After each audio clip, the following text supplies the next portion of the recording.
Hello and welcome back. So can you believe we are already halfway through our detox journey? So time flies when you're nurturing your body and mind, doesn't it?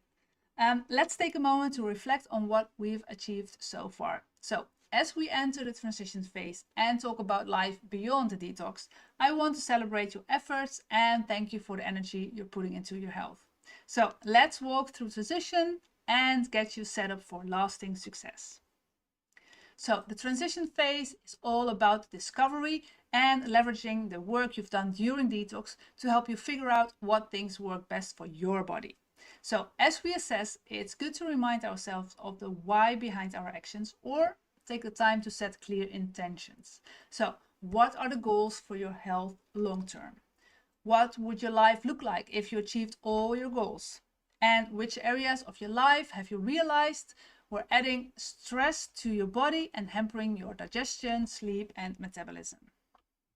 So continue to use the detox support tools to lessen unwanted detox symptoms. Keep filling out your food diary.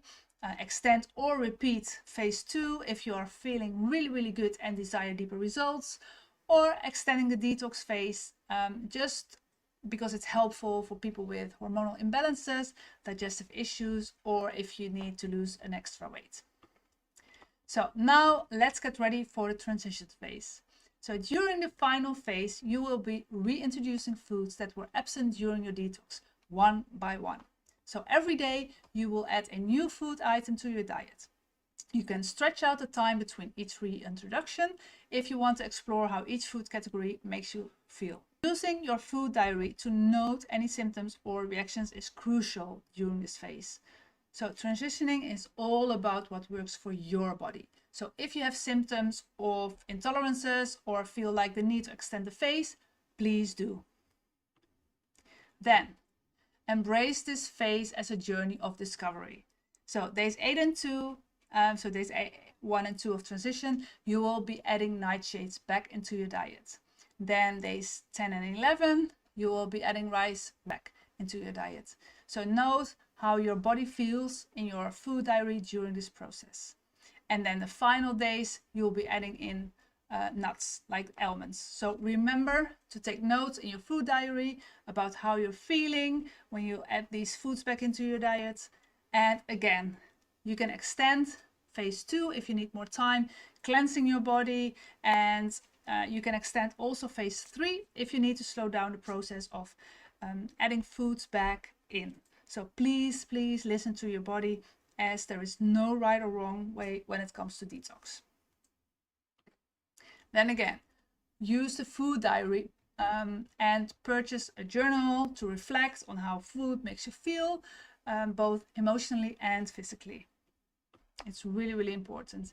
And then symptoms of food sensitivity can take 2 to 20 days to show after eating the food. So, and these can all include like gas, bloating, rashes, digestive upset, headaches, joint pain, anxiety.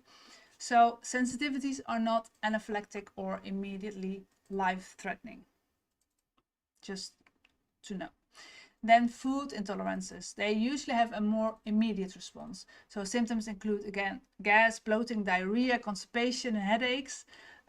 They are, again, not anaphylactic or life-threatening and do not involve the immune system or any antibodies. So navigating food reintroduction doesn't have to be daunting. Listen to your body and take it step by step. So if your body reacts to a food, omit this food for 7 days before trying it again. Be mindful of other factors that impact digestion, such as stress, food combining, menstrual cycles, hormones, and eating too quickly. So causes of gut imbalance can be like a diet high in sugar, a diet high in processed food, a diet low in minerals and healthy fats, a diet low in fiber, and of course stress and underlying illnesses. So after the program, begin to slowly introduce what you've learned into the rest of your life. So pick a daily support tool or two to continue using post-program. So if you begin to feel a food is irritating your body after the program, remove that food for 7 days and then reintroduce using the same principles from the transition phase.